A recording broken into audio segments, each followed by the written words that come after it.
¿Qué tal? ¿Cómo están? Soy Mariano Ramborger y les doy la bienvenida al espacio de prácticos de la práctica Métodos Psicofisiológicos, año 2020, segundo cuatrimestre. Este video corresponde a la clase 1, Introducción a la materia. Les cuento brevemente. La idea de estos videos es que sean videos cortos, que les sean una suerte de introducción a los principales temas de la práctica, por lo menos del espacio de práctica, para que luego les resulte más fácil hacer las tareas y ejercicios que demos a lo largo de la cursada. Vamos a ver brevemente cómo va a ser el espacio de trabajos prácticos. ¿Qué vamos a hacer en el espacio de trabajos prácticos? Bueno, demostración de métodos experimentales fisiológicos. No vamos a hacer las mismas demostraciones que solíamos hacer en la cursada presencial porque, bueno, no podemos. Pero eso no significa que no vayamos a hacer demostraciones. Análisis y crítica de artículos científicos. Esto va a ser un componente central del espacio de prácticos. Ahora bien, es probable que muchos de ustedes hasta ahora no hayan leído artículos científicos, no hayan leído papers, o hayan leído muy pocos. Si es el caso, no se preocupen. La clase que viene, la clase 2, es enteramente dedicada al paper, como prácticamente género. Algo que suele generar ansiedad, por así decirlo, es que la vasta mayoría de los artículos científicos está en idioma inglés. No se preocupen.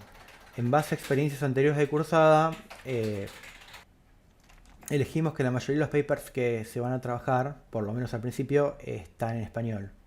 Ahora bien, para el trabajo práctico de la práctica, van a tener que leer probablemente papers en inglés. No se preocupen, sin embargo, si no dominan el idioma o si no están muy duchos con el idioma, porque lo que tiene el paper como género es que es altamente estructurado, tiene muchísimas convenciones y una vez que las aprendan, van a ver que les resulta mucho más sencillo leer papers incluso en inglés. Va a costar al principio, no les voy a mentir, pero es una habilidad que se aprende, es una habilidad que se entrena y nosotros vamos a entrenarlos. Así que no se preocupen. ¿Qué más vamos a hacer en el espacio de prácticos? Bueno, parcialito sorpresa. Bueno, en realidad no. La práctica no tiene parcial, sino que se aprueba mediante el diseño de un proyecto de investigación original. Cada alumno, de manera individual, va a desarrollar un proyecto de investigación a lo largo del cuatrimestre. Las pautas se encuentran en el campus. Sin embargo, por ahora lo primordial es que se decidan por un tema. Suena fácil, ¿no? No. Es probablemente una de las partes más difíciles del trabajo. ¿Por qué? Porque si uno elige un tema demasiado amplio, no resulta plausible estudiar. Imagínense estudiar todas y cada una de las características y manifestaciones posibles de, por ejemplo, el trastorno del espectro autista. Aparte, en un cuatrimestre. Medio difícil, ¿no? Con lo cual, esta primera parte del trabajo es decidir un tema circunscripto. Lo suficientemente pequeño para poder ser abordado. Lo suficientemente significativo para ser novedoso y relevante. Por ejemplo, si no es viable estudiar el trastorno del espectro autista en general, sí, por ejemplo, podríamos estudiar memoria episódica en sujetos con trastorno del espectro autista. E incluso podemos circunscribirlo un poco más en adultos con trastorno del espectro autista. Incluso podría circunscribírselo más. El punto es, ¿cómo llegamos a memoria episódica? Bueno, esa es una parte que no es frecuentemente mencionada, que es que decidir sobre un tema es un trabajo más arduo. del que uno podría pensar. Porque no es solamente pensar en qué le interesa a uno, sino inmediatamente empezar a leer bibliografía al respecto. Ver qué se sabe de un tema. E igualmente importante qué es lo que no se sabe del tema. Porque allí, donde existe un vacío de conocimiento, es donde podemos tener un proyecto de investigación original. Más de eso a lo largo del cuatrimestre entero, pero sobre todo en las próximas semanas. Pautas formales. 75% de ciencias a teóricos y prácticos, bueno, en la modalidad virtual esto o sea, no es tan relevante. Y el trabajo práctico, el proyecto de investigación que mencionamos anteriormente. Ahora bien, voy a plantearles un ejercicio de pensamiento.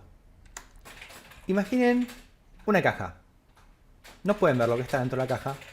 Solamente pueden ver que tiene 2 cilindros la caja saliendo de ella. Cuando ustedes presionan un cilindro, el otro va a meterse adentro de la caja. Luego, ambos cilindros paulatinamente vuelven a estirarse a su largo. Ahora, les voy a hacer una pregunta. ¿Qué hay adentro de la caja? ¿Y por qué cuando yo presiono un cilindro, el otro cilindro también se mete para adentro? Pausen el video y tómense un minuto para elaborar sus teorías. O mejor dicho, sus hipótesis. ¿Pausaron el video? Bueno, es una pregunta que nos gusta hacer porque todos los cuatrimestres tenemos respuestas distintas. Nunca falta la idea de que hay engranajes adentro de la caja y que, bueno, a través de estos engranajes la acción de un cilindro repercute en el otro. ¿Suena lógico? Podría ser. También hilos o cadenas que tiran de los cilindros. También podría ser. Una de mis favoritas a lo largo de los años es que existen enanitos adentro de la caja y que cuando un enanito ve que presionan uno de los cilindros, le dice al enanito que está al otro lado de la caja que, bueno, que retraiga el otro cilindro. ¿Ya no suena tan lógico? Sin embargo, las 3 explicaciones estarían explicando, es redundante, ellos estarían explicando los fenómenos que estamos viendo. Entonces, ¿cuál de las 3 es la correcta? Si en principio todos parecen explicar lo que estamos viendo. Bueno, habría que abrir la caja y ver, ¿no? O no necesariamente abrir la caja, sino encontrar algún método para poder saber qué es lo que sucede en el interior de la caja. Porque si no, podemos elaborar toda clase de explicaciones sobre los fenómenos que estamos observando, pero ¿con qué criterio nos decidimos por una? Bueno, esa es la importancia de los métodos psicofisiológicos. ¿Qué son los métodos psicofisiológicos? Son técnicas, la gran mayoría son poco invasivas, que van a permitir estudiar la relación entre el sistema nervioso y la conducta, mediante eventos fisiológicos observables. Nos van a poder, en cierta forma, dejar ver dentro de la caja, para poner a prueba nuestras hipótesis. Vamos a ver distintos métodos a lo largo de la cursada.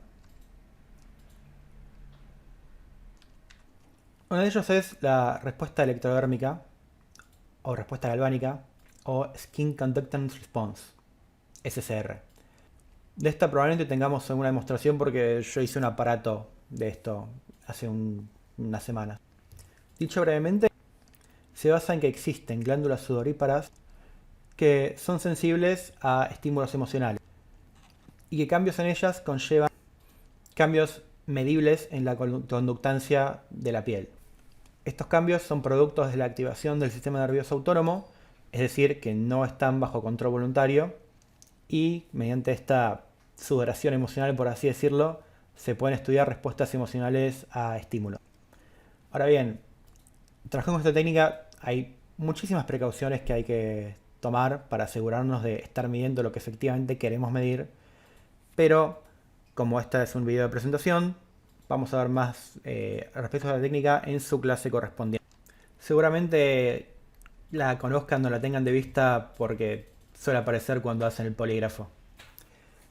Electroencefalografía o EEG y potenciales relacionados a eventos, ERP. Esta también seguro que la tienen de vista. Se llama electroencefalografía. ¿Por qué? Grafía, porque transcribe actividad eléctrica cerebral mediante unos electrodos que están ubicados en el cuero cabelludo. Tiene una excelentísima resolución temporal. Es decir, que permite la discriminación de eventos en el orden de los milisegundos. Y va a permitir el estudio de procesos cognitivo-afectivos, incluso en ausencia de respuestas conductuales observables. Ahora bien, a pesar de su excelente resolución temporal, no es tan buena en lo que significa, en lo que refiere a la ubicación espacial. Va principalmente a detectar la actividad sincronizada de neuronas corticales. Su señal es una señal compuesta de potenciales postsinápticos sincronizados, principalmente de las células piramidales. La gran velocidad que tiene, o mejor dicho, su gran resolución temporal, la convierte en una técnica que realmente permite estudiar fenómenos que las otras técnicas no llegan a captar. Resonancia magnética funcional, o fMRI. Es una de las técnicas más normalmente simplificadas, porque existe la idea de que un área se activa cuando el sujeto ve o piensa algo y entonces ese es el área de esa acción o ese pensamiento. Ese no es el caso. Lo que la resonancia magnética funcional son los cambios en la concentración de deoxihemoglobina en distintas áreas del cerebro. Esto es una medida indirecta de actividad cerebral.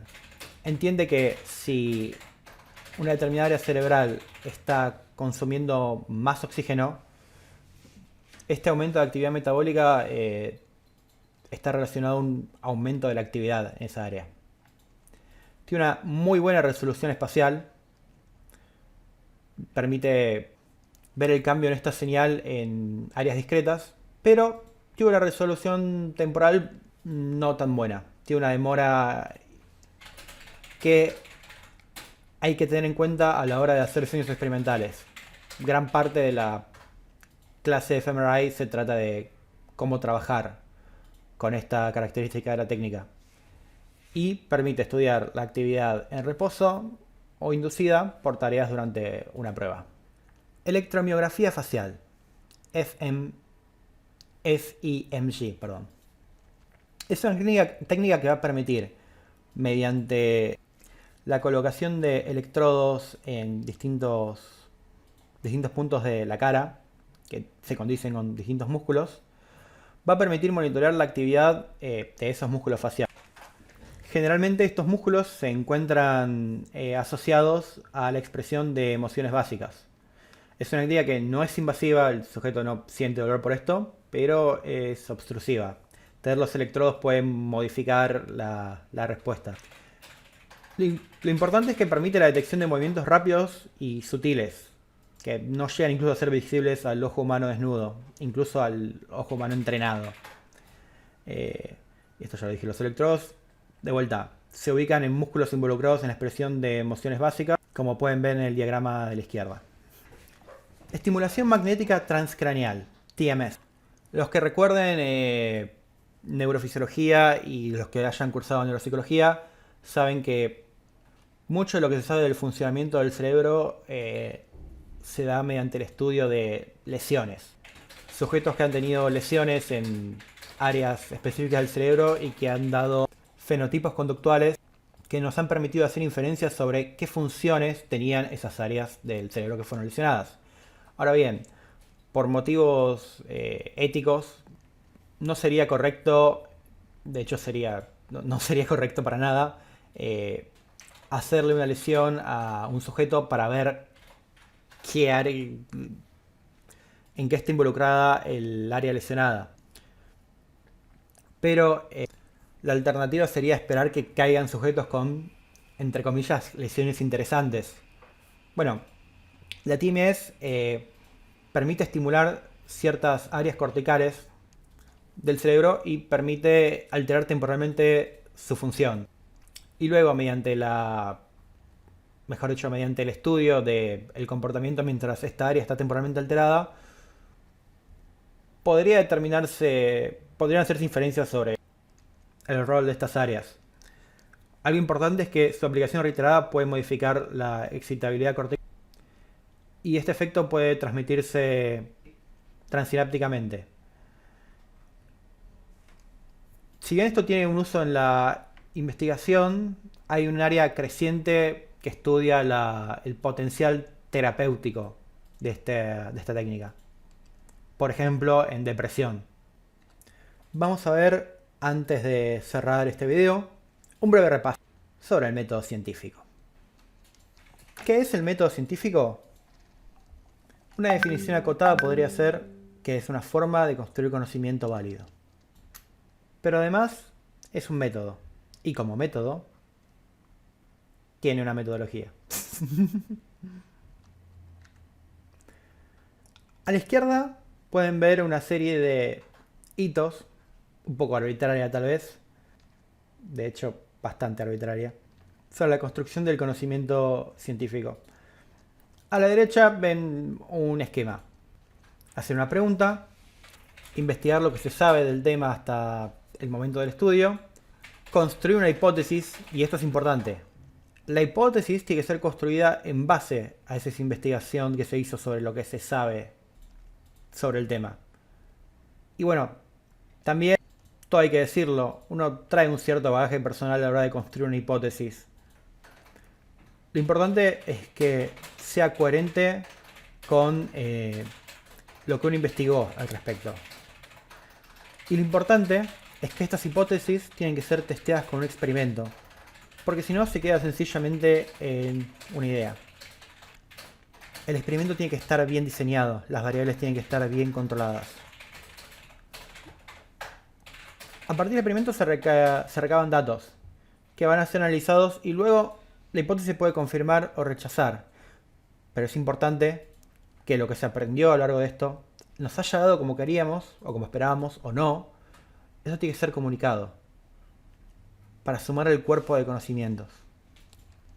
Vamos a ver en detalle. Todo comienza con una pregunta. La pregunta es el punto de partida y por lo general proviene de pensar sobre un fenómeno o bueno, en algunos casos ya estamos leyendo, tenemos una cierta idea de lo que queremos trabajar y estamos leyendo bibliografía al respecto. De ahí surge una pregunta. No necesariamente es una pregunta original, pero ¿qué pasa si no es una pregunta original? ¿Qué pasa si nosotros tenemos una idea brillante, maravillosa y es tan brillante y tan maravillosa que alguien ya la tuvo antes y ya la pregunta fue respondida? ¿Qué hacemos? ¿Lloramos? Te dejo esta frase de Federico Lelva, Luis Federico Lelva. No existen problemas agotados, solo hombres agotados por los problemas. Y abajo hay una imagen de Ouroboros, la serpiente que se muerde la cola. Y si no me falla la memoria, ese ahí es Sísifus. Para los que no lo conozcan, condenado eternamente a subir colina arriba una piedra una y otra vez. Porque la piedra eventualmente se cae, ¿no? Mi punto es, la ciencia es en cierta forma una serpiente que se muerde la cola y en cierta forma el científico es de algún modo Sísifus. Porque los problemas nunca se agotan, en el buen sentido de la palabra. Cada respuesta, cada estudio siempre trae más estudios. Cada respuesta siempre trae más interrogantes. Nunca se sabe todo de ningún tema. En ese sentido, si alguien tuvo antes que ustedes su brillante idea, léanlo. Sigan leyendo trabajos al respecto. Y van a ver que al final de cada trabajo siempre se pone qué es lo que faltó, cuáles fueron las limitaciones, qué podría estudiarse a continuación. Entonces, casi que les diría que su idea ya haya sido estudiada es un buen inicio. Es una pista, es un cartel en el camino. Luego, y antes de la hipótesis a veces, se plantea un objetivo general. ¿Qué es lo principal que nosotros queremos aprender? con esta investigación? ¿Cuál es nuestro objetivo? ¿Cuál es el tema específico circunscripto que vamos a investigar? Ese es nuestro objetivo general. Luego hay objetivos específicos, que son objetivos más pequeños y que, de cumplirlos, idealmente podríamos cumplir nuestro objetivo principal. A diferencia del objetivo general, que es, bueno, general, quiero saber esto en estas circunstancias. El objetivo específico incluye las variables a estudiar, cómo van a ser medidas y cómo a través de medirlas vamos a poder conocer lo que queremos saber en nuestro objetivo general. La hipótesis, por otro lado, es una afirmación o un enunciado que se basa en la observación y recolección de información, que sería nuestra búsqueda bibliográfica previa, y va a proponer una posible explicación para un interrogante o un fenómeno observado. Va a establecer una relación funcional entre una o más variables. ¿Suena confuso? Vamos a ver si lo podemos desmentir. Primero, ¿qué es una variable? La variable es sencillamente un rasgo que puede ser medido, cambiado o controlado en el curso de un experimento científico. Tenemos variables independientes, que son aquellas condiciones que vamos a manipular para ver su efecto en las variables dependientes, que serían rasgos o características que nosotros vamos a medir y que esperamos que varíen en función de nuestras variables independientes.